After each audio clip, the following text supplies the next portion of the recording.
Vamos para Apocalipse capítulo 17.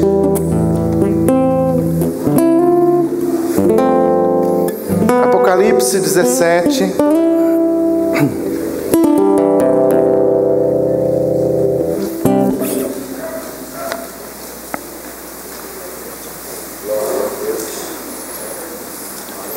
Acharam?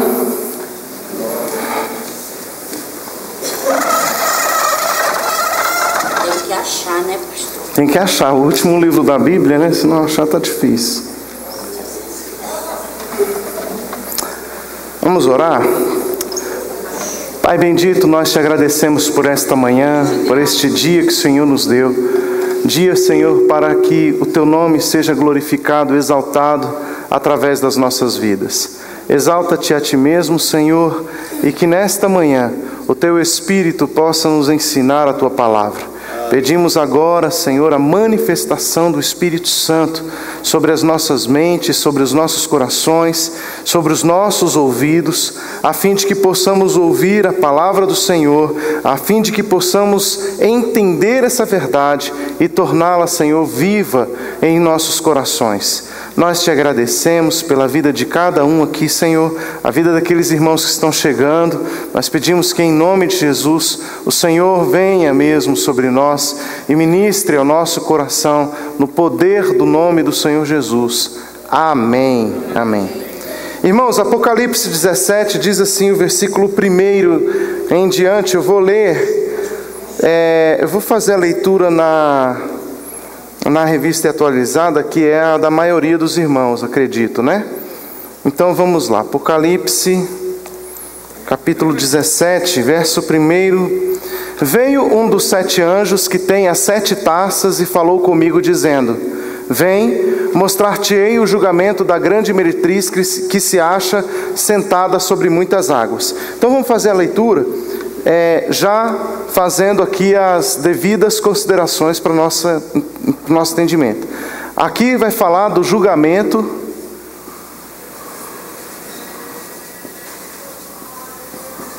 da grande meretriz, não é isso?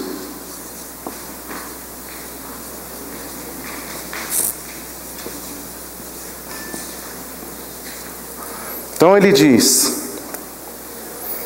que se acha sentada sobre muitas águas, com quem se prostituíram os reis da terra, e com o vinho da sua devassidão foi que se embebedaram os que habitam na terra.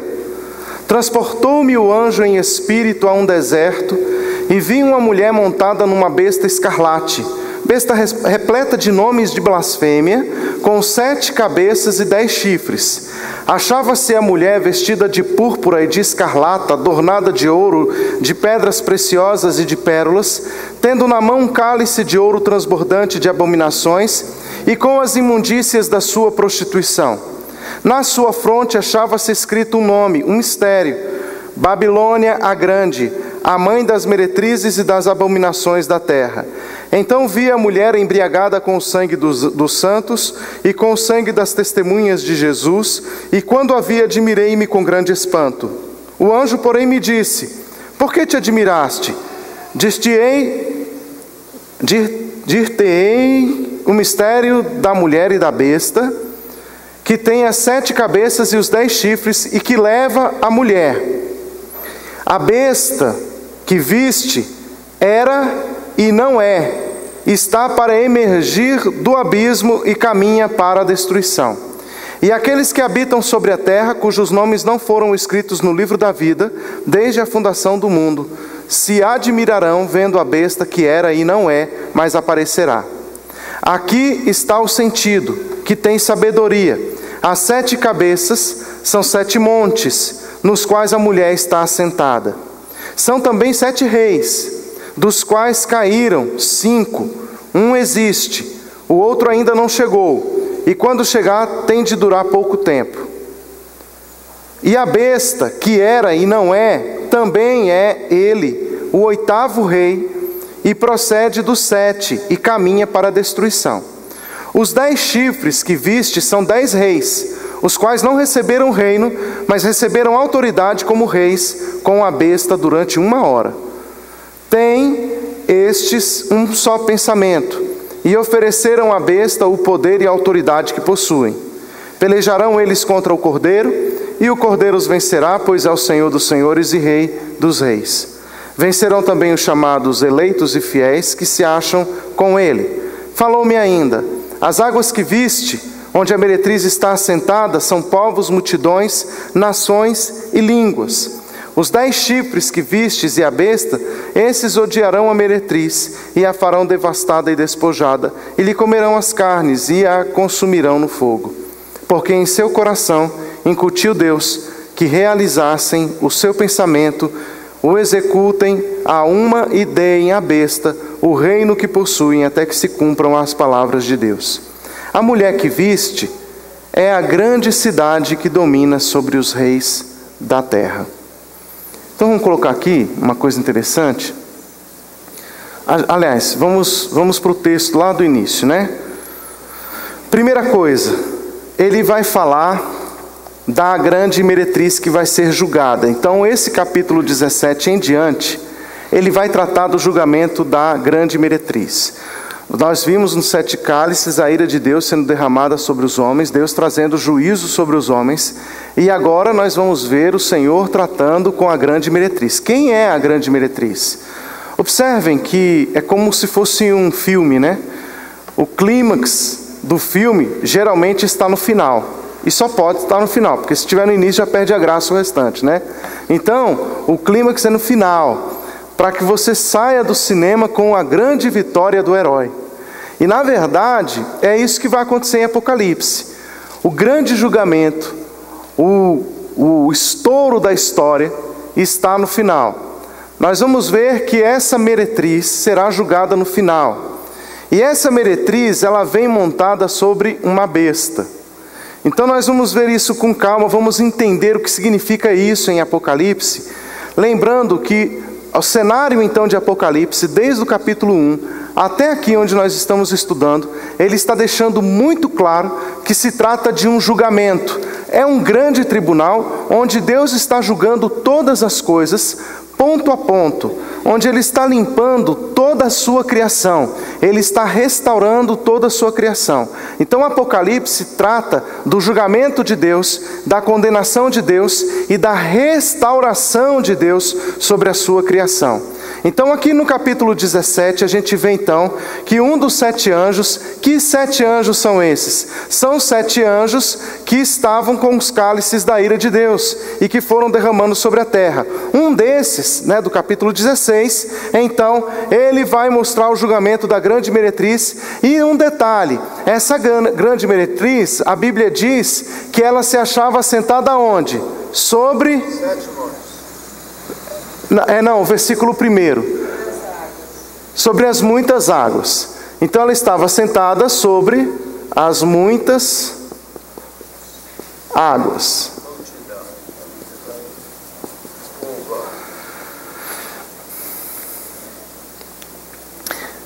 As 7 taças foram derramadas, as forças da natureza e os poderes políticos serviram para castigar então os adoradores da besta. E agora um dos 7 anjos do capítulo 16 vai levar João para ver de perto a grande meretriz e a sua destruição. E aí, quem é essa grande meretriz segundo a Bíblia? Essa grande meretriz é Babilônia. Agora o interessante é que quando você vai em Apocalipse, Apocalipse trata de chamar Babilônia de a grande Babilônia. Observe a amplitude que Babilônia toma. Onde que nasce Babilônia, de acordo com a Bíblia? Aonde nasce Babilônia? Onde nasce? Biblicamente falando, Babilônia nasce de Babel. O que é Babel? Exatamente. O que significa Babel? Confusão. Então, o nome Babilônia vem de Babel, confusão. você vai ter a grande Babilônia de Apocalipse. Portanto, a gente sabe, e aí por isso que Babilônia vai assumir um papel, um perfil, uma tipologia feminina de uma mulher aqui. Não é que é mulher confusa não, irmãos, deixa eu explicar isso. Também, mas não é por causa do... Mas não é isso não. É por que a mulher, por que assume a personalidade ou a tipologia de uma mulher? É porque a mulher citada na Bíblia é uma referência a Israel e aos gentios que creem em Jesus, ou seja, a igreja. Então a igreja, Israel, judeus e gentios, eles são chamados na Bíblia de mulher, a mulher. E aí você vai ter um perfil que é a noiva. Você vai ter um perfil da grande Babilônia como uma mulher, mas não a mulher verdadeira, a esposa do Senhor. Você vai ter a grande meretriz, a prostituta. Você vai ter a confusa, aquela que acha que é, mas não é, que faz alianças com outros que não o Senhor. Então ela é prostituta. Por isso, Apocalipse 17 vai chamar de Grande Babilônia. Então essa mulher, ela assume o perfil. Agora perceba que a Babilônia não acabou. Babilônia, ela foi se transformando ao longo dos séculos, ao longo dos anos. Isso significa que nesses dias também, nós estamos vivendo dias do desenvolvimento da Grande Babilônia. Entende, irmãos? Então, de repente você fala assim, mas onde está essa Babilônia? Ela tem uma localização. Mas ela também tem um perfil. Ela tem um perfil, um tipo... Perfil e uma localização. Ela tem uma localização geográfica, mas ela tem um perfil. E esse perfil, ele transcende a sua localização geográfica no Oriente Médio, né? No Iraque, né? Transcende. Ela vem assumindo uma forma mundial. Ela é um modelo mundial e ela tem alcançado e tem crescido, né? Tem alcançado muitos povos ao longo dos anos, inclusive nos nossos dias. Então o que acontece? Ela está assentada sobre muitas águas. Por que ele se preocupa em falar que ela está sobre muitas águas? Porque está falando que ela está sobre governo. Irmãos, é importante nós entendermos o que a Bíblia fala sobre muitas águas. Para começar, esse termo usado sobre muitas águas é uma referência a povos, a tribos, nações. Mas é interessante a gente também observar Gênesis, quando começa Gênesis dizendo que o Espírito do Senhor estava o quê? Sobre as muitas águas. Porque Apocalipse, ele trata de um assunto literal, que o Espírito de Deus estava se movendo sobre as águas. Água na Bíblia a gente sabe que tem um perfil, tem vários sentidos, mas também tem uma tipologia, né? A água ela representa purificação, limpeza. Então você tem a água como um agente purificador. Por isso o Espírito de Deus pairava sobre as águas, mas você vai ver também as águas sendo assumidas na Bíblia, sendo apresentadas na Bíblia como nações, como povos. A voz do Senhor está sobre as muitas águas. Então o Senhor, Ele é soberano. Então você tem essa identidade. Quando você vem para Apocalipse, o João, que está escrevendo, ele vai fazer ele vai usar a mesma tipologia para falar o que a meretriz está fazendo. Ou seja, a meretriz, ela quer ocupar o lugar de Deus sobre as nações. Ela quer ser a rainha da terra. Ela quer ser a rainha das nações e dos povos. E não se faz isso, observe, em Apocalipse, Satanás não vai fazer isso com imposição. Ele vai fazer isso conquistando o coração. Por isso ele vai operar milagres, né? Agora, a grande meretriz, que é uma deturpação da igreja, ela vai ter cara de igreja, ela vai ter jeito de igreja, ela vai falar como igreja. Ela tem os trejeitos de igreja, mas não é igreja. É igual o Denorex. É isso mesmo. A época do Denorex, hein, irmão? Tá antiga, hein?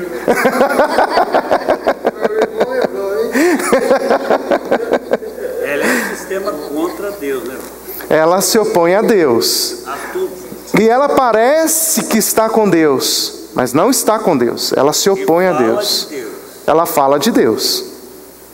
A gente vai ver isso de uma forma mais clara aqui. Então, quem é a meretriz? Um dos pontos mais polêmicos do estudo de Apocalipse é essa identidade da meretriz.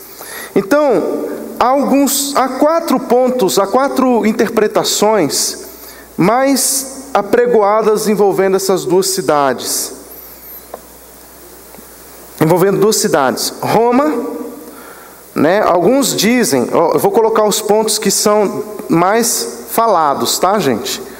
Alguns dizem que Roma, como cidade principal do Império Romano, que é Roma, né, a grande meretriz, ou o poder comercial e econômico dela. Uma outra linha defende que é Roma como cidade principal da Igreja Católica Romana. Então, observem, alguém vai dizer o seguinte, que na verdade não é Roma, é a Igreja Católica Romana. Outros vão dizer que está em Roma. Isso está quase... É importante a gente entender como que se processa a coisa. Roma não existe por causa da Igreja Católica. Entende? A Igreja Católica existe por causa de Roma. É uma diferença aí. Jerusalém, como existia antes da destruição de 70 depois de Cristo. Então, alguns defendem que é Jerusalém antiga. Não creio que seja. Outros dizem que é Jerusalém futura, como sede do suposto reino terrestre de Jesus. Então, veja só, essas interpretações, elas vão oferecer os seus argumentos. Mas, de acordo com a interpretação que a gente defende, a gente entende que, na verdade, é Roma mesmo. Mesmo por causa da localização da cidade, topografia da cidade. Isso. Então, esse é nosso entendimento a respeito da Grande Babilônia. Olha o versículo 9, de 17. Aqui está o sentido que tem sabedoria. As 7 cabeças são 7 montes, nos quais a mulher está sentada, são também 7 reis. Isso, 7 montes no qual a mulher está sentada. 7 montes era um termo muito usado para Roma. Então, João está aqui denunciando. É bom a gente lembrar o contexto aqui. De onde que João está escrevendo essa carta? Vocês lembram? Da ilha de Patmos. Ele está preso na ilha de Patmos. Quem é que está fazendo a guarda dele? Soldados romanos. Eles estão fazendo a guarda. Para essa carta sair da ilha de Patmos, ela necessariamente precisaria sair pelos soldados romanos. Ela não ia voando. Ele não ia fazer um aviãozinho e jogar para ela chegar, né, na Ásia. Não ia dar certo. Ela precisaria passar pelos soldados, eles precisariam levar. Eles não iam simplesmente pegar a carta e levar. Eles tinham que ler a carta. Eles tinham que ver se a carta estava... o que aquela carta estava dizendo. Então, certamente havia uma revista dessa carta, eles estavam lida, estavam revistando, e aí passariam para frente. Não podia ser uma carta clara, denunciando Roma. Entende? Porque se fizesse isso, certamente ela não sairia. Os soldados rasgariam a carta ali mesmo. Portanto, você vai ter uma linguagem subjetiva. Por isso que Apocalipse, ele teve que ser escrito assim de uma forma meio difícil de se entender, mas na verdade difícil não para a igreja, fosse clara para a igreja, mas difícil para os romanos. Porque os romanos liam aquela carta, quando eles leram sobre a meretriz, eles não estavam entendendo absolutamente nada. Então eles pegaram e falaram assim, não, ele já está doido, já não está falando nada com nada, olha essa carta sem sentido, ele está falando de grande meretriz, sentada sobre muitas águas, sobre 7 montes, sobre não sei o quê. Não, vamos mandar essa carta. E mandou. Então essa carta veio e ela fez todo sentido para a igreja. E ela é uma mensagem que funciona e que é clara para nós até hoje, né? Graças a Deus por isso. Então, olha só, a gente pode rejeitar então algumas essas interpretações, né? Elas vão contradizer o próprio Apocalipse.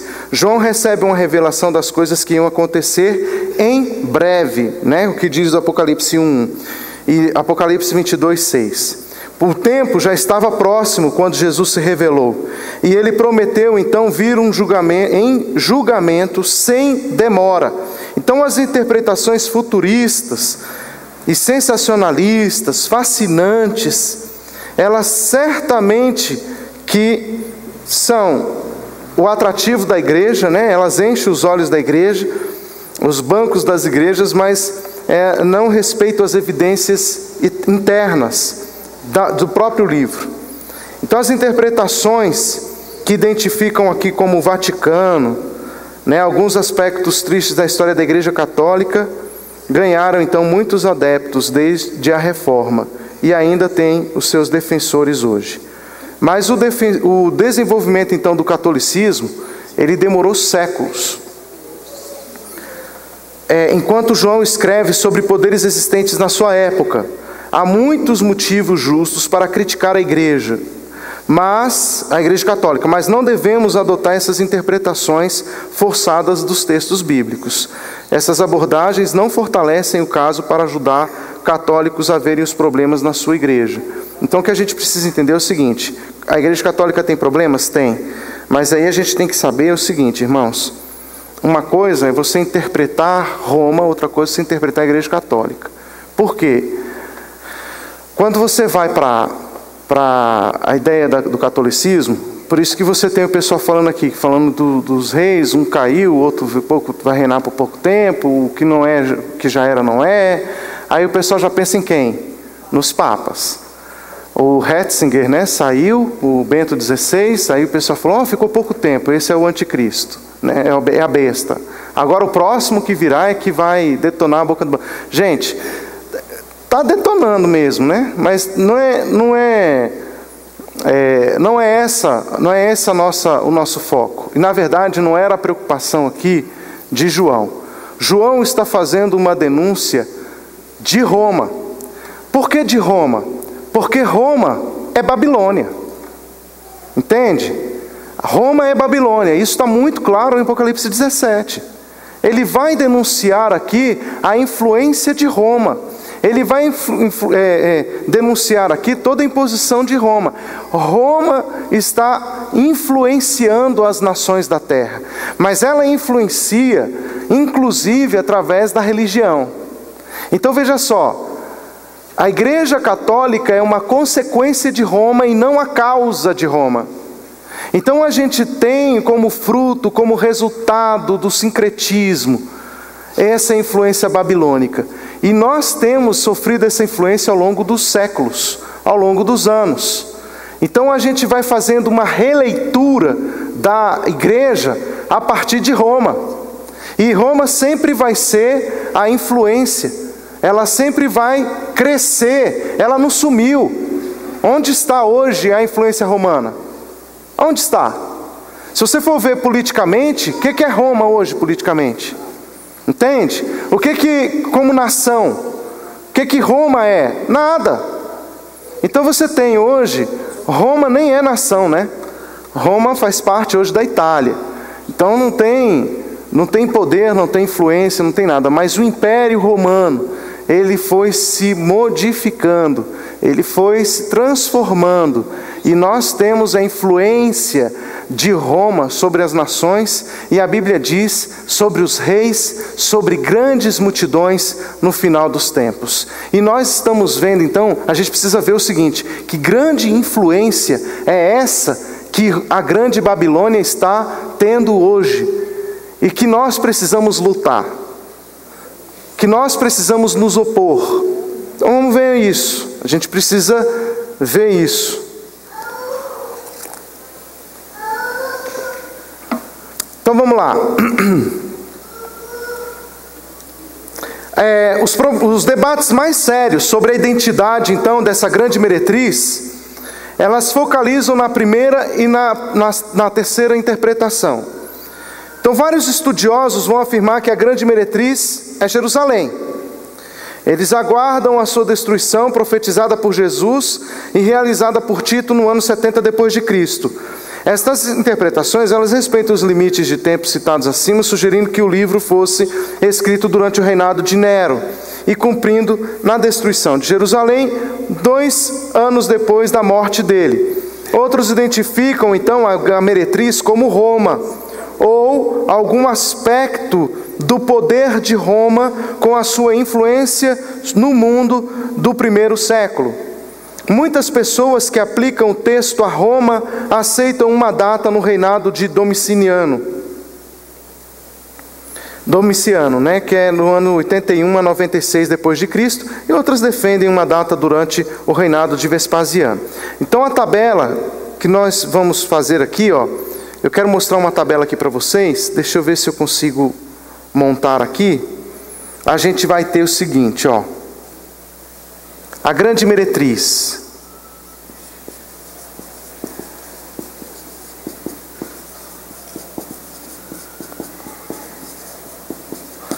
Seria Roma ou Jerusalém?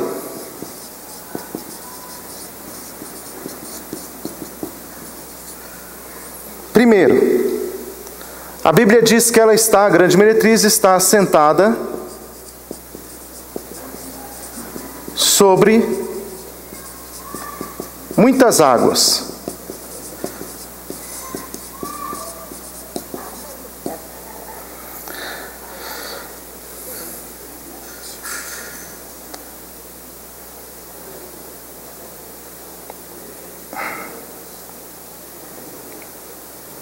Deixa eu ver aqui que bagunçou minha tabela.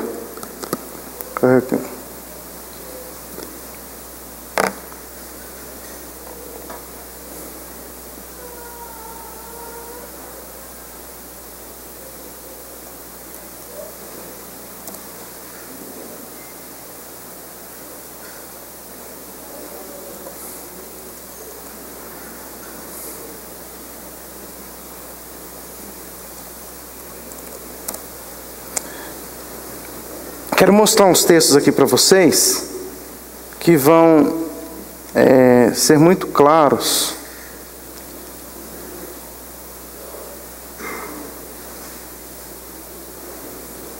no sentido de mostrar quem é essa grande meretriz.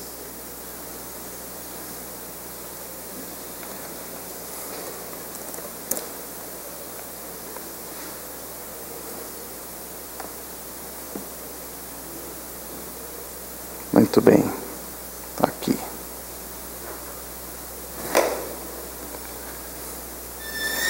Então vamos lá. Roma, a Bíblia diz que o seu poder vinha, aliás, a própria história, mostra isso. Vinha dos povos dominados.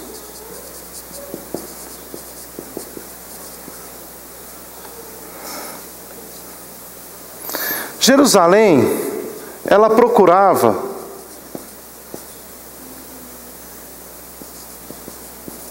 viver com uma certa independência. Independência. Aí você tem Grande Babilônia, com quem se prostituíram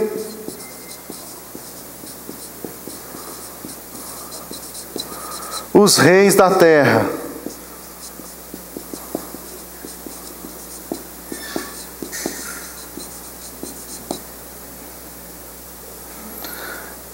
Aqui, Roma dominava os reis.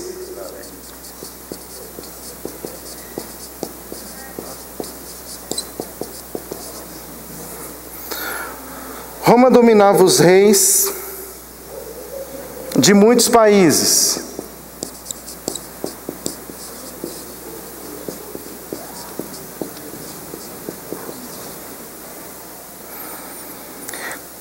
Essa é uma descrição, inclusive, da antiga Babilônia. Você tem lá em Jeremias, capítulo 51, versículo 7, exatamente sobre isso. Já Jerusalém era insignificante.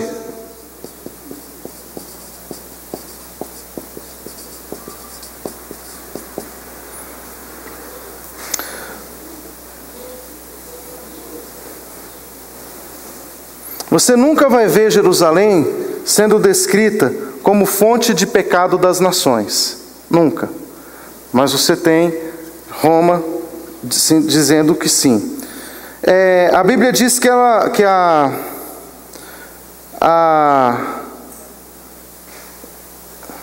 cadê?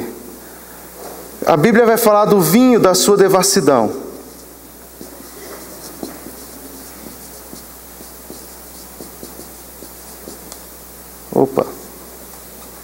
Devassidão. A Bíblia vai falar do vinho da sua devassidão. Roma era conhecida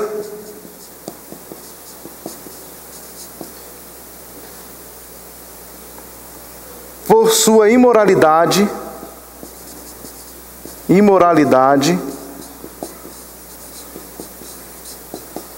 e também pelos seus excessos. Sua ostentação. Uma cidade rebelde. Jerusalém, não. Então você tem as características, algumas características aqui, da cidade de Roma, do Império Romano, bem associada à grande meretriz. Principalmente o que Daniel vai falar. Daniel, Isaías, eles vão fazer muita ligação. Por exemplo, Daniel 2, do 42 e 43, vão fazer uma ligação de Roma com a grande meretriz. Você vai ter Jeremias 51, 7, você tem Naum 2, 3, você tem Isaías 23, do 13 ao 18. Então você tem uma associação muito clara de Roma com a grande meretriz. Então isso não só profetizado em Apocalipse, mas também é profetizado por estes homens no Antigo Testamento, ok? Então essa associação ela é muito clara. Então a Bíblia vai dizer o seguinte, o versículo, vamos voltar aqui, verso 5, diz assim, Apocalipse 17, verso 5, alguém pode ler?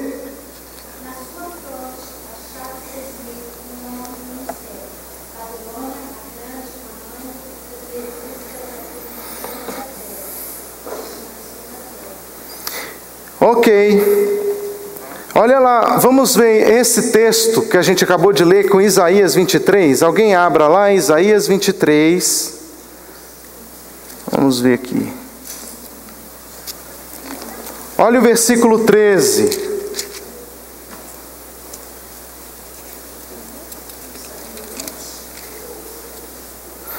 Alguém leia do 13 ao 18, por favor.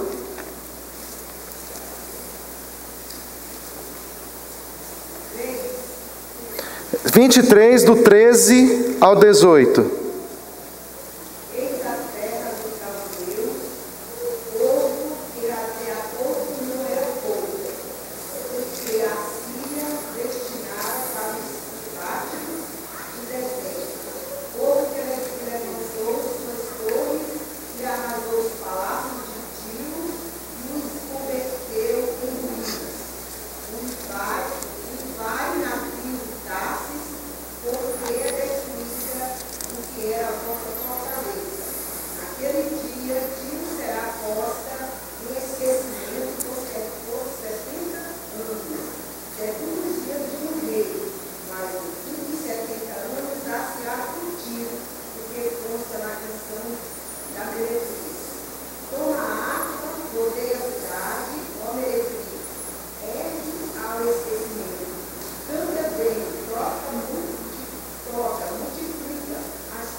Viu? Pode continuar.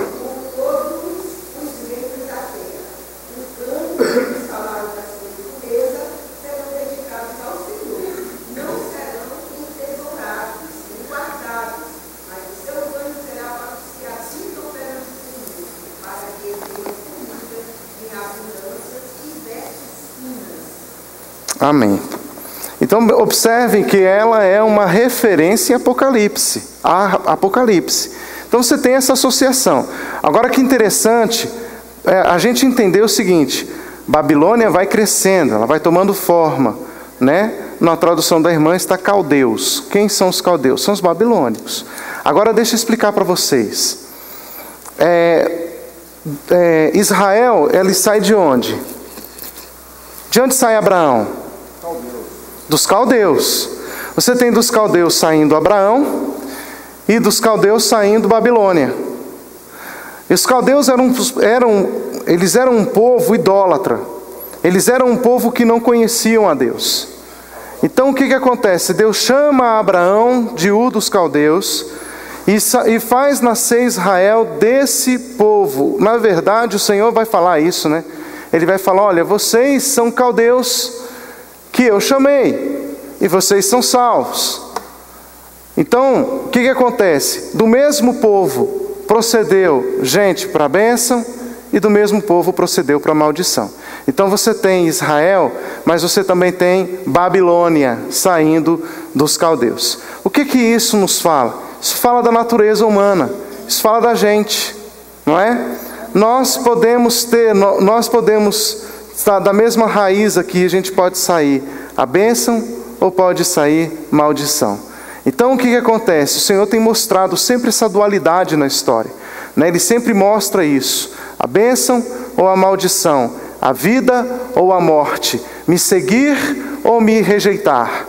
Então o que acontece é que a gente vai vendo que esse perfil da grande meretriz, influenciada por Roma, é o povo que vai, na verdade, tomando uma forma de oposição a Deus, tá? Então a gente vai vendo isso em Apocalipse. Vamos continuar? Olha só, temos mais textos que falam sobre isso.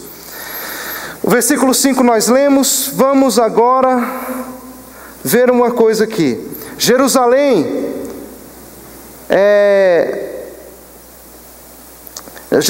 ela não entra nesse perfil, né? Embora Jerusalém tivesse cometido, segundo a Bíblia, adultério, né? Se prostituiu com outras nações, mas Jerusalém se arrependeu e o Senhor tem tratado com Israel. Então mas você vai ver o seguinte: Roma perseguiu os cristãos, aqueles que eram seguidores de Cristo, especialmente nos reinados de Nero, Domiciano e etc.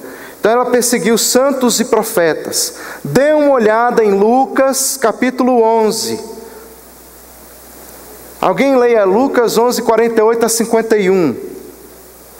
Vamos ver aqui se essa questão de a grande Babilônia está embriagada de sangue dos santos e das testemunhas.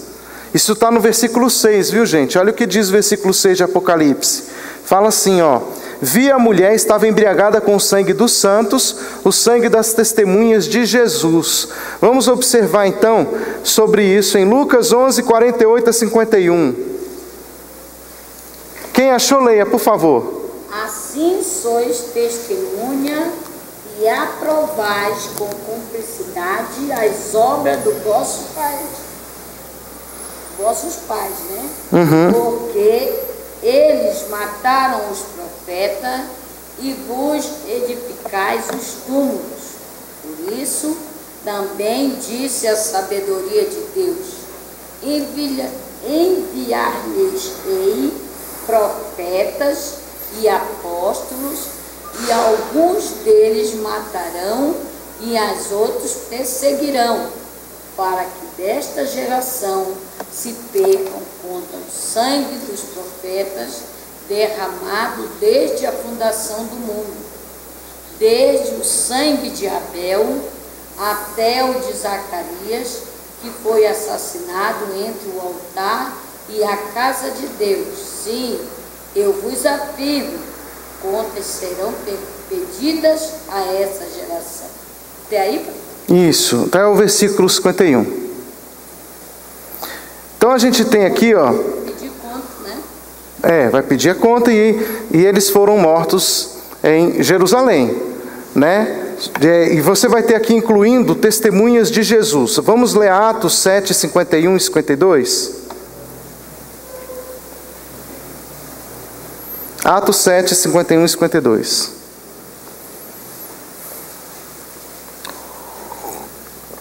Quem achou pode ler.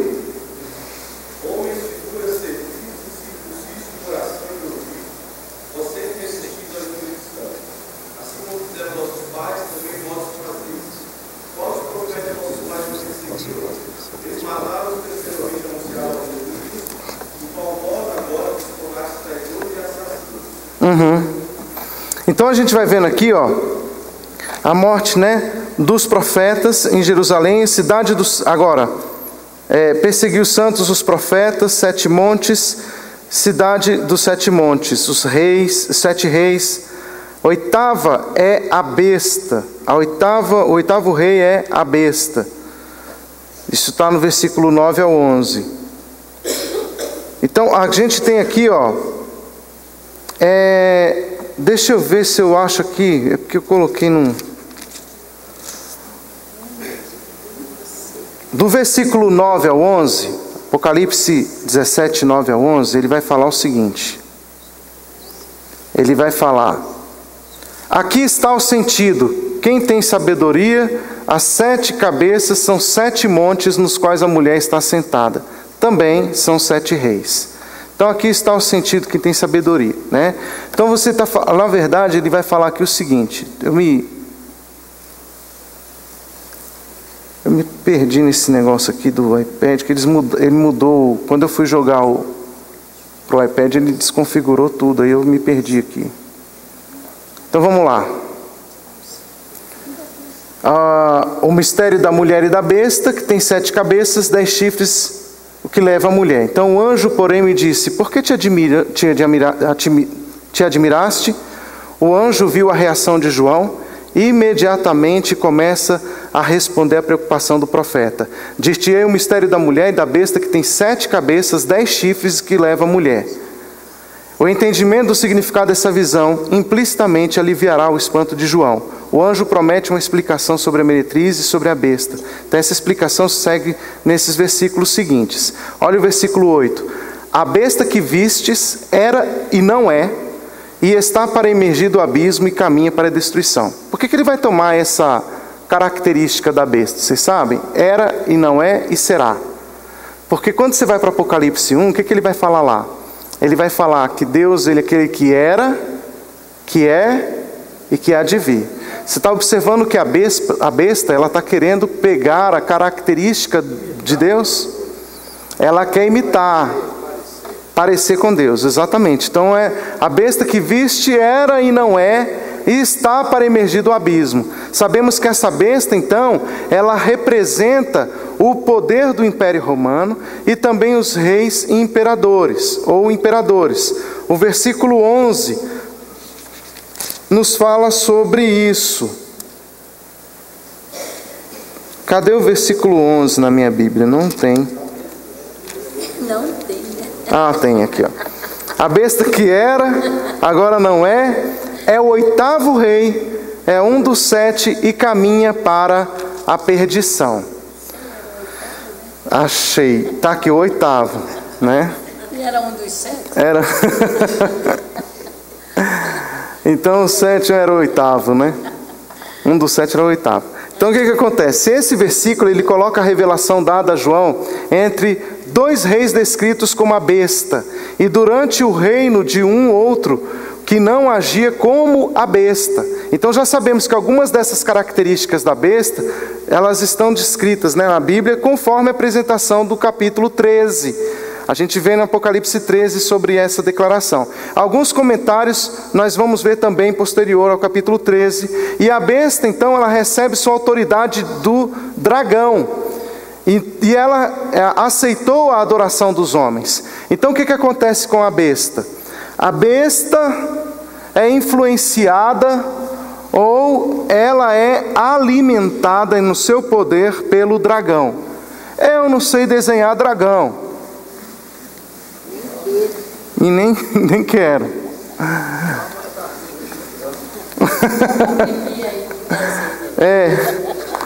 Como eu não sei desenhar dragão, eu também nem sei como é que é um dragão, né? Não sei se é uma lagartixa. É uma lagartixa. Pronto, com asa. Isso aqui é uma asa, cuspindo fogo. É uma lagartixa. Pronto. O dragão no Apocalipse, ele é chamado, ele na verdade, ele tem a mesma identidade da serpente de Gênesis. A serpente cresce e vira um dragão. O que você tem aqui? Você tem a evolução das trevas, a evolução de Satanás. Você vai ter o dragão vai dar autoridade à besta, e essa besta então vai influenciar as nações. Agora observe que essa besta, ela vai estar aliançada com a mulher. Essa mulher já é física, tá? É real, na terra. Então o que vai acontecer? A Bíblia fala o seguinte: a besta, ela recebe sua autoridade do dragão, que aceita a adoração dos homens, que o tratavam como se fosse Deus. Ele agia com arrogância e blasfêmia contra Deus. Ele vai difamar o tabernáculo de Deus.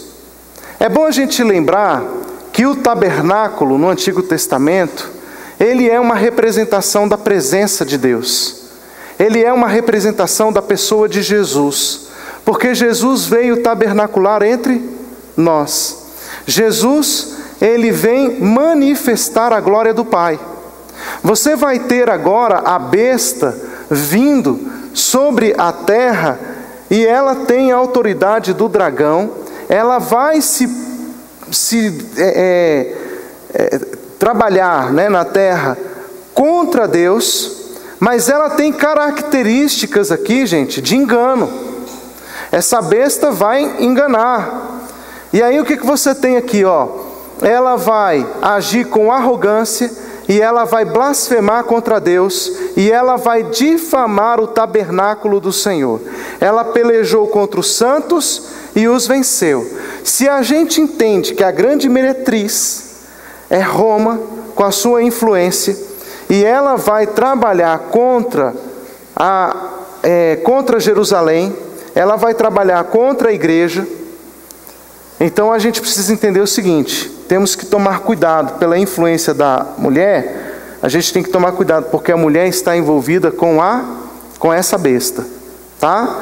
Agora veja só o versículo, lá em Apocalipse 3,13, disse que, deixa eu ler aqui, calma aí. Os que recusavam adorar a besta sofriam discriminação, são perseguidos, se levantam mesmo. A influência de Roma é assim: Roma você é nosso? Não? Então sai fora. Roma vai perseguir, Roma vai atrás, ela vai tentar matar. Você vai ver isso ao longo da história, inclusive, né? Alguns deles foram mortos. Juntando essas informações, a gente entende que os imperadores, identificados como a besta, são reis que perseguiam os santos de Deus. Um perseguidor seria a cabeça golpeada de morte. Isso está em Apocalipse 13, versículo 3. Mas essa ferida, golpeada de morte, foi curada, e o poder romano não acabou. Verso 3, né, que a gente leu lá. João escreve durante um período da relativa tranquilidade: a besta não é como um outro perseguidor que ia imergir do abismo. Como já veremos, esses comentários do anjo ajudam então na datação do livro, colocando então na perseguição entre os perseguidores Nero e Domiciano.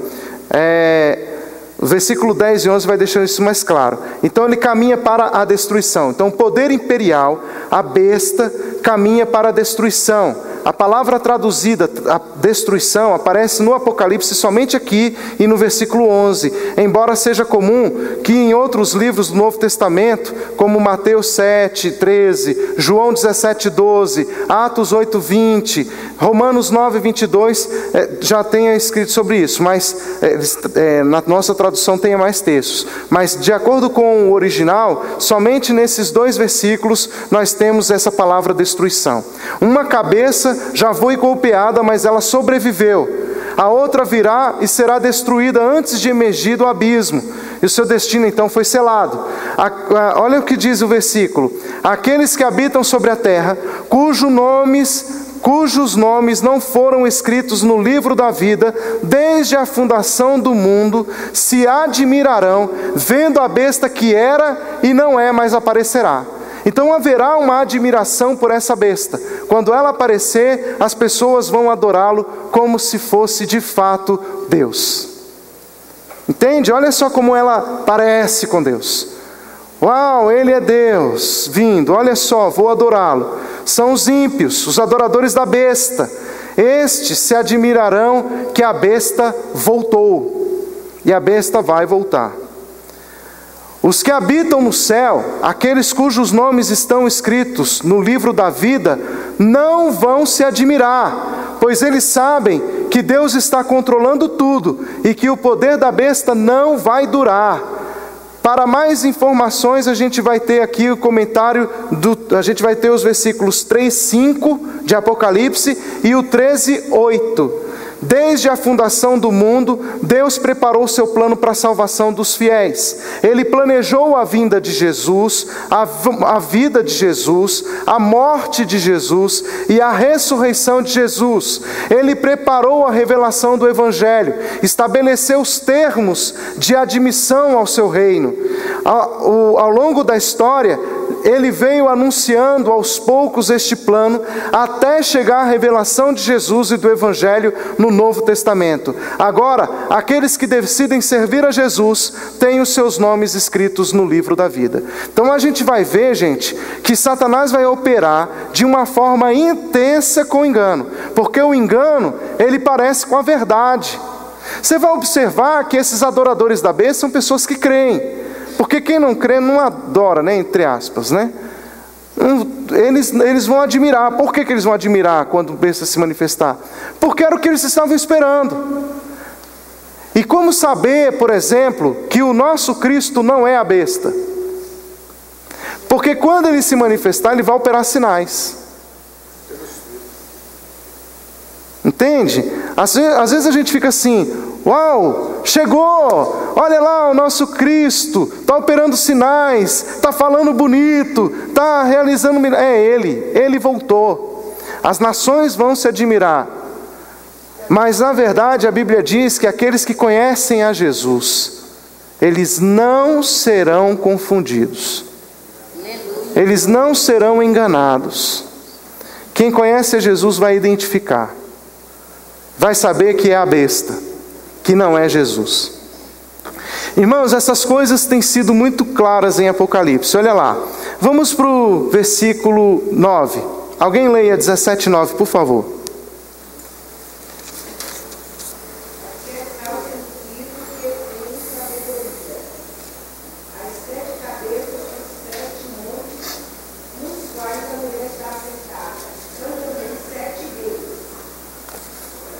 Vamos falar sobre isso. Aqui está o sentido que tem sabedoria. O anjo prometeu explicar o significado da visão e agora ele vai chamar a atenção para alguns pontos principais. 7 cabeças são 7 montes nas quais a mulher está sentada. A meretriz está sentada sobre o que, irmãos? 7 montes.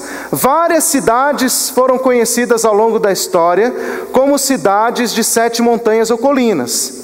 As pessoas que aplicam as profecias sobre a grande meretriz, a cidade de Jerusalém, oferecem algumas citações de Jerusalém como a cidade de 7 montes. Mas a aplicação natural desta expressão no contexto de Apocalipse é a cidade de Roma, ok? Está falando de Roma.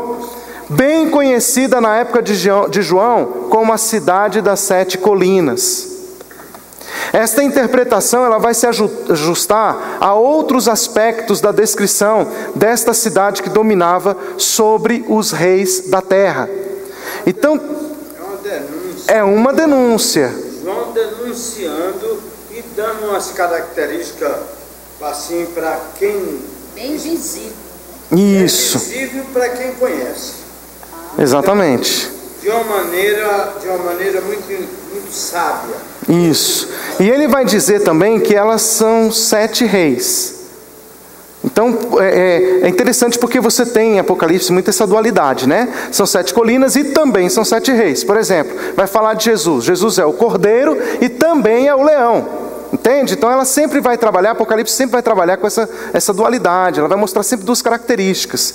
Na linguagem simbólica da Bíblia, 2 imagens diferentes, elas podem representar uma ideia ou um personagem. Por exemplo, o diabo, ele é dragão, mas também é serpente em Apocalipse. Então aqui uma imagem, ela representa 2 ideias diferentes. As 7 cabeças são 7 montes e também são 7 reis. Nos versículos seguintes, torna-se evidente que são 7 reis específicos. Essa mensagem comunica aos santos na época de João informações sobre o passado e o futuro, identificando a conjuntura histórica em que eles se encontram. Olha o versículo 10, vamos lá? Dos quais caíram quantos? Que mais?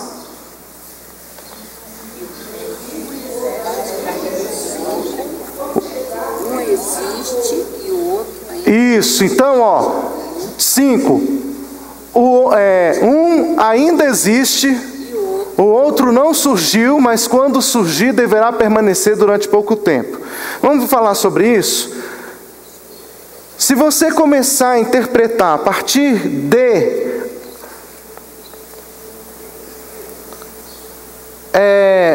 de Augusto, porque, por exemplo, alguns vão falar que Júlio César foi o primeiro, né?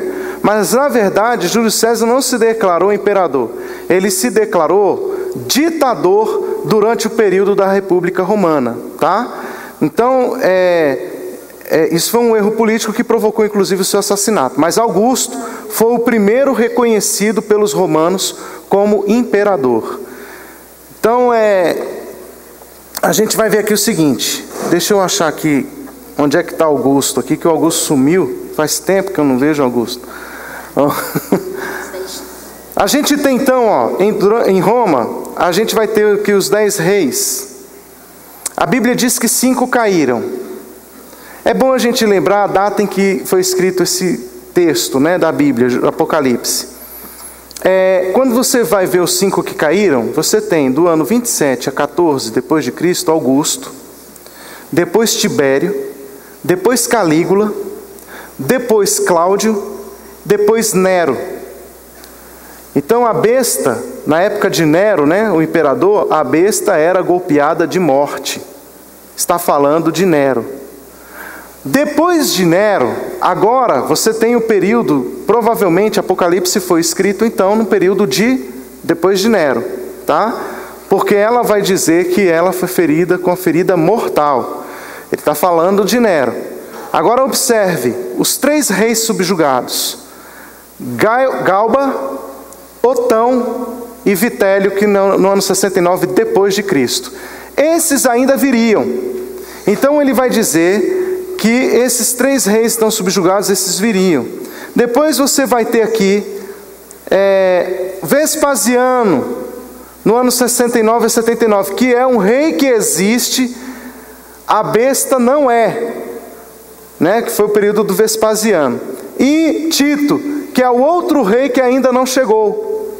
E o Domiciano. Domiciano é a besta que virá, é o 8º rei. Observe que ele está falando de 8 reis que surgiram. Apocalipse estava falando de Roma, e ela estava falando dos seus imperadores, dos seus imperadores. Esses são 8 imperadores, que seria o Domiciano seria o 11º rei, e também Apocalipse vai dizer que ele é o rei que tem o chifre pequeno. Você vai ter então essa denúncia mostrando Roma como a Babilônia dos fins dos tempos. Porém, é aquilo que eu falo para vocês. Essa profecia, ela estava se referindo a um império, mas ela também estava se referindo ao quê? As nações da terra, ao fim dos tempos. Então você vai ver que começa com Babel, passa por Roma, e ela ganha forma, né, nos últimos dias como a grande Babilônia. Então vamos observar isso, olha só. Deixa eu mostrar aqui sobre um rei que existe, né? Existe. Depois da morte de Nero, houve uma guerra civil em que 4 homens tentaram se estabelecer como sucessores de Nero. São esses que eu falei para vocês. Esse período é conhecido como o ano dos 4 imperadores, que é Galba, Otão, Vitélio. Esses 3 fracassaram.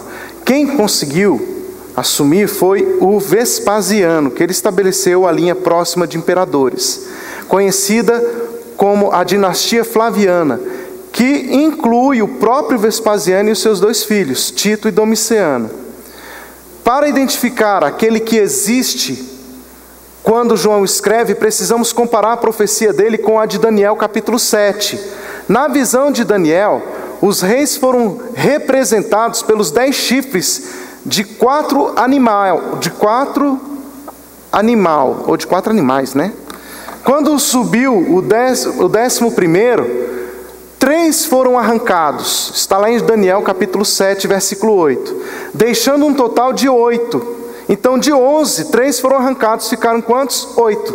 Da mesma maneira que os 4 animais de Daniel se transformaram em uma besta para João, os 11 reis de Daniel são 8 para João, pois esses 3 foram insignificantes. E Vespasiano se estabeleceu como o 6º rei. Se João tivesse escrito o livro na época de Nero, como alguns afirmam, ele teria a mesma perspectiva de Daniel, ainda aguardando aparecer estes 3 reis, escrevendo depois de Vitelo, e nem menciona os 3 que fracassaram entre Nero e Vespasiano. Então, apesar de alguns comentários feitos nas décadas e séculos depois, colocando o exílio de João e o apocalipse do reino Domiciliano, acredito que a evidência interna favorece uma data de 69 a 79 depois de Cristo, durante o reinado de Vespasiano. Então o outro ainda não chegou, e quando chegar vai durar pouco tempo.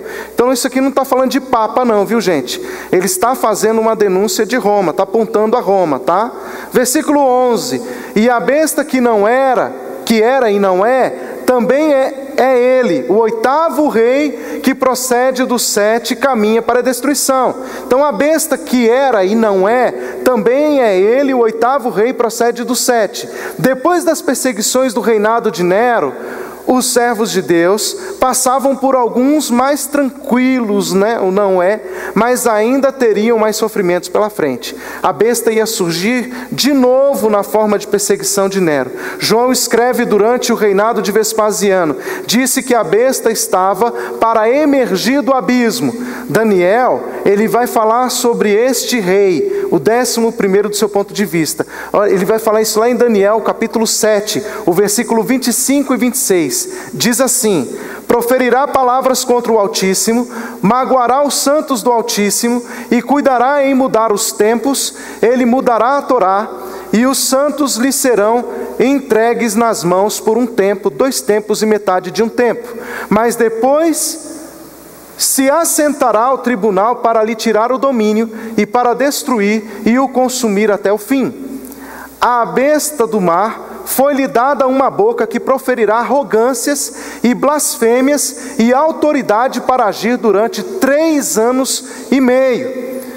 Então você vai observar que essa besta, ela vai se levantar para se opor, mudar os tempos, mudar a lei. E ele está sempre frisando os imperadores de Roma. Basta também a gente lembrar que nessa data de Roma, nesse período, foram mudados os nossos calendários, foram mudados os tempos, né? Foi quando começou a se instituir o calendário que nós seguimos hoje. o calendário gregoriano.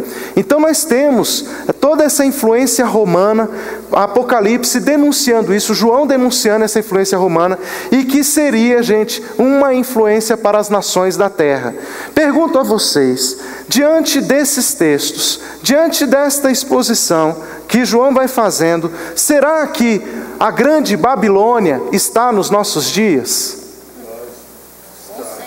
E ela está camuflada de verdade, ela está camuflada de santidade, ela está camuflada de espiritualidade, entende? Nós precisamos, como filhos do Senhor, estar atentos na palavra do Senhor. Gente, só quem se firma na palavra de Deus não pode ser enganado. O Espírito de Deus vai nos direcionando a toda a verdade. Bem, a gente vai vendo aqui, deixa eu caminhar aqui para o encerramento. Vamos continuar aqui, ó. Os 10 chifres que viste são 10 reis, os quais não receberam reino, mas recebem autoridade como reis com a besta durante 1 hora, diz o versículo 12. Os 10 chifres que viste são 10 reis, os quais não receberam reino, mas eles recebem o quê? A autoridade como reis. Durante uma boa parte do Império Romano, irmãos, foi usado um sistema conhecido como rei cliente, em que reis subordinados a esse império estavam governando as províncias do império. Os Herodes, que governavam a Judéia, serviam como exemplo desse tipo de rei subordinado, ou rei fantoche, ou ainda reis clientes. Durante o reinado de Domiciano, reinariam com a besta, mas o seu tempo seria curto, durante 1 hora. Em contraste, os servos do Senhor, que não adoram a besta, foram prometidos o privilégio de reinar com Cristo durante 1000 anos. Então a gente tem aqui sempre um paralelo, e João está fazendo isso. Ele não está mostrando o paralelo do inferno com o paralelo do céu. Ele está fazendo o contrário. Ele está falando como existe esse império das trevas, assim como existem esses reis clientes que vão durar 1 hora, existem também os reis clientes do reino dos céus, os reis subordinados. Porque a Bíblia diz que nós somos instituídos para sermos o quê? Reis. Deus nos constituiu reis e sacerdotes. Então nós somos reis clientes, né? Nós somos reis subordinados ao Rei dos Reis e Senhor dos Senhores, né? Então essa é a característica dos filhos de Deus em oposição. Enquanto Roma, a Bíblia diz que vai durar o império dos reis clientes durante 1 hora. A Bíblia diz que os filhos de Deus vão reinar com Cristo durante 1000 anos. Agora, a gente, claro, não vou nem perguntar isso, né? Você quer reinar 1 hora ou quer reinar 1000 anos? Todo mundo quer reinar os 1000 anos, né? Com Cristo. Óbvio, né? Então, a despeito da cronologia, se é 1 hora real, o que eu creio que não é, obviamente não é, mas não interessa. O que João está dizendo aqui é que vamos reinar infinitamente mais, né, sobre as trevas. Os vencedores receberão a autoridade sobre as nações e com cetro de ferro as regerá, diz a palavra do Senhor em Apocalipse 2, 26, 27. Não precisamos entender muito sobre isso, sobre a literalidade desse texto. É melhor então que a gente, é claro que a gente é servo de Cristo e como servo de Cristo reinaremos sobre o Império Romano. Verso 13 diz assim: tem estes um só pensamento e oferecem à besta o poder e a autoridade que possuem. Tem estes um só pensamento, oferecem à besta o poder e a autoridade que possuem. São meramente fantoches, eles não têm um poder próprio, pois todo o seu poder é dado à besta. Já observamos que a besta surge do mar e depende das nações, da sociedade humana, para o seu poder e a sua existência. O imperador romano mantinha seu poder por dominar as nações e os seus reis. No verso 14 diz que eles pelejarão contra o Cordeiro. A Bíblia diz que o Cordeiro os vencerá, pois é o Senhor dos senhores, o Rei dos reis, e vencerão também os chamados, eleitos e fiéis que se acham com ele. Pelejarão eles contra o Cordeiro, e o Cordeiro os vencerá. A besta, irmãos, vai usar todos os recursos, até os reis subordinados, para resistir o poder de Jesus e afligir os santos. Já sabemos que os reis da terra seriam reunidos para uma batalha no Armagedon. E sabemos também que eles servem à besta e ajudarão na perseguição dos fiéis. Mas mais importante de tudo é sabermos aqui que a vitória pertence ao Cordeiro. Porque a Bíblia vai dizer que Ele é o Senhor dos senhores e o Rei dos reis. Abra sua Bíblia em Deuteronômio 10, 17.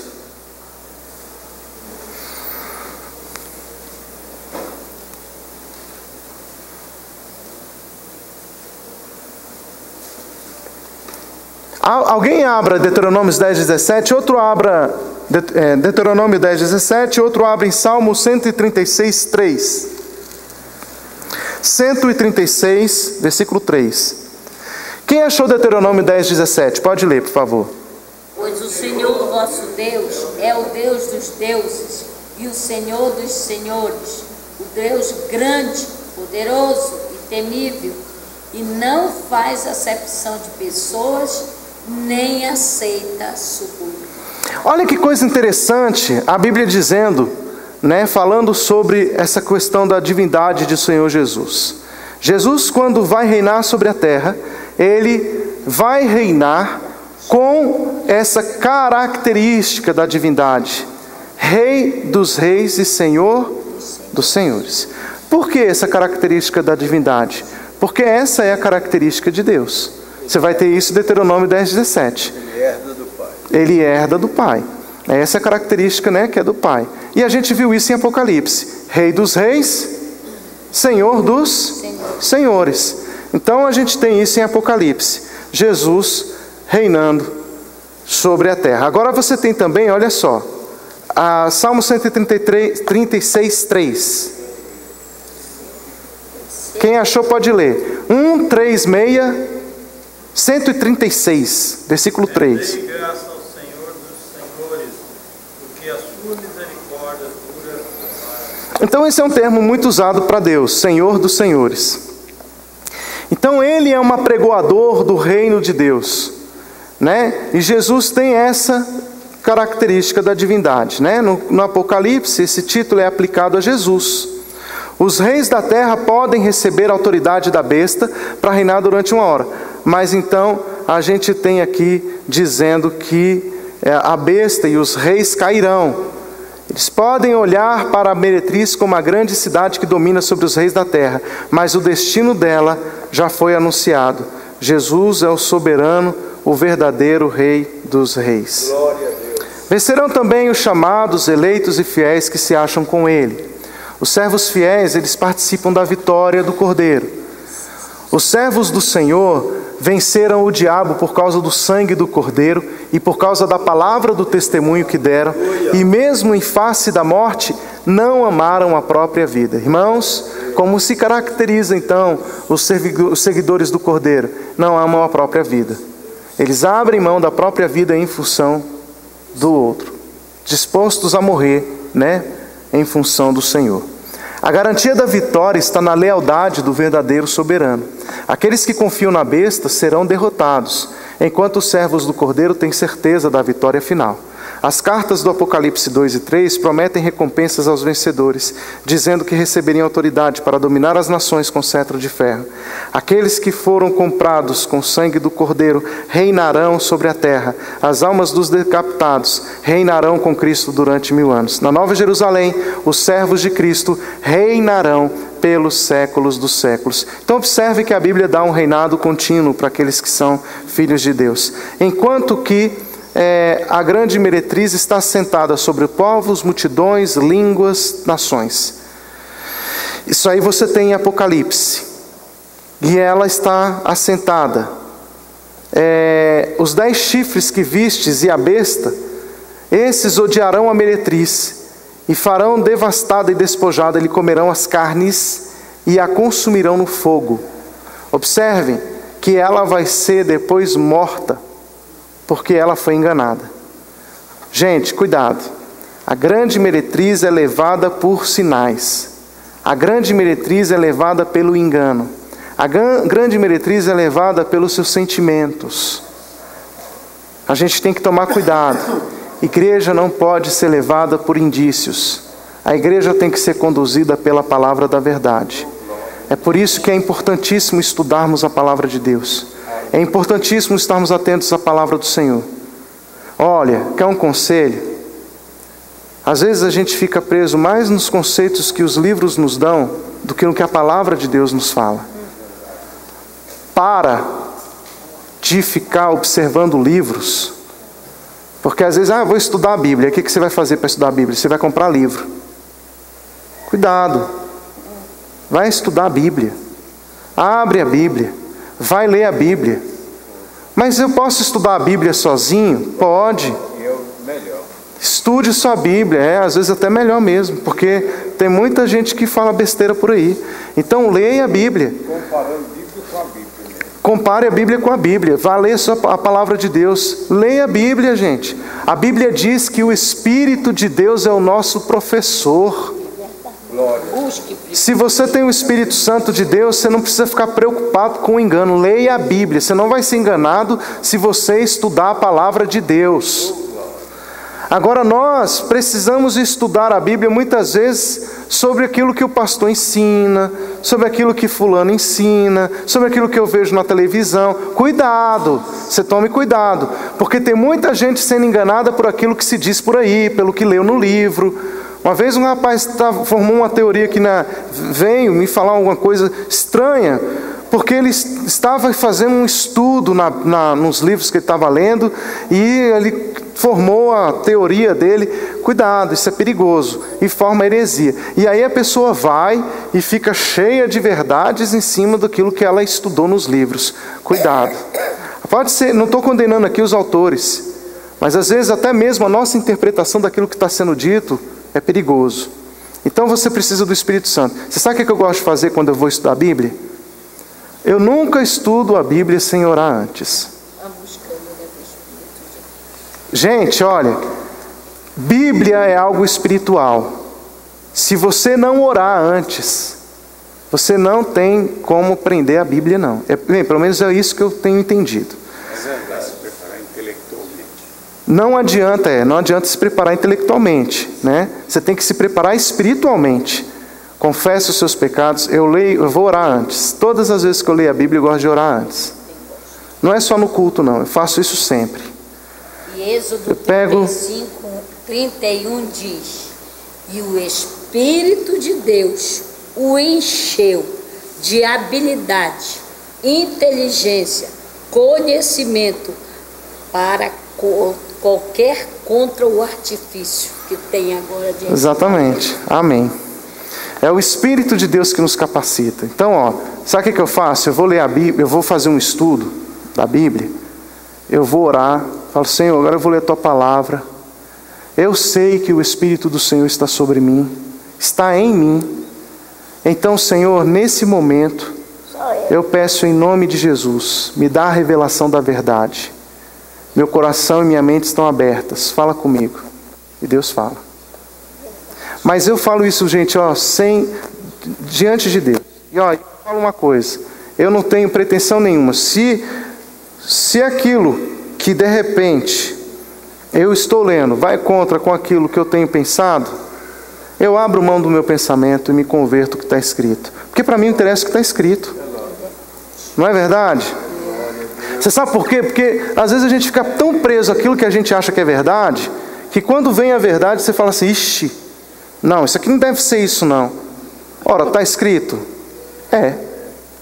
Está escrito, Eu creio tanto na Bíblia, que se a Bíblia falar que é salvo quem enfiar a cabeça no chão, na terra, eu não vou perguntar por quê, eu vou fazer isso. Porque é assim que é salvo? A Bíblia diz que é assim. Então beleza, eu vou enfiar minha cabeça na terra. Acabou. Não tem conversa. Se a gente não se encher da palavra da verdade, se a gente não se submeter à verdade, irmãos, a palavra de Deus é a verdade, nós vamos sendo enganados. Então você vai ter a grande meretriz se pronunciando, se levantando, e a grande meretriz, ela tem cara de igreja, tem jeito de igreja, mas ela está enganada. E qual é o final da grande meretriz? Você sabe? O final da grande meretriz? Ela vai ser devorada. ela vai ser devorada. Tá bom? Bem, versículo 18 para a gente encerrar. Aliás, perdão, vamos ler os dois últimos.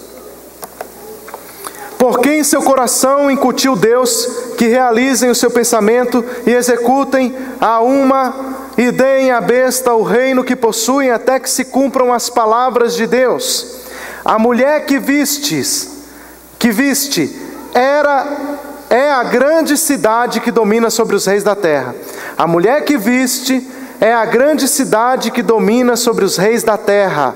A explicação inspirada revela o significado da meretriz. A grande cidade no Apocalipse é a Babilônia, é a cidade mundana que se colocou contra Deus no espírito do Egito, Sodoma. Ela é Roma, a cidade que dominava sobre os reis da terra na época de João. Conclusão: conhecemos 3 grandes inimigos do povo de Deus: o dragão, as suas 2 bestas. No capítulo 17 a gente conheceu mais uma aliada do dragão, a grande meretriz Babilônia. Ela é descrita como a cidade sentada sobre os 7 montes, bêbada com o sangue dos santos, que dominava os reis da terra. Ela depende da besta do mar, o poder do Império Romano. Este capítulo esclarece melhor o significado da besta, apontando ao poder perseguidor do governo romano. Ó, gente, Roma matou muita gente, muito sangue de santo foi derrubado. Agora deixa eu explicar uma coisa para vocês. Vocês sabem que a história é escrita pelos vencedores e não pelos perdedores, né? Por quem detém a chave e o domínio. Quem tem a caneta escreve. Então, às vezes a gente acha, não, porque a história diz isso, mas é importante a gente ter uma percepção geral da história. Porque às vezes a gente lê a história só do lado dos vencedores, não é? Você já viu uma batida de carro? A batida de carro, se tiver uma mulher e tiver um homem forte, o homem falar mais alto, a história dele pode prevalecer. Se a mulher for tímida, caladinha e ficar na dela, aí a história sempre vai ser contada por aqueles que pegaram o troféu. E nem sempre os que pegaram o troféu são os donos da verdade. Nem sempre os que estão com a caneta na mão estão escrevendo o fato real. E esse é o grande problema de Babilônia, é que Babilônia sempre foi escrevendo a história. E ela continua escrevendo a história até o fim. Lá em Apocalipse ela será desmontada. E nós estamos chegando lá. Amém? Glória a Deus. Vamos orar? Vamos ficar em pé?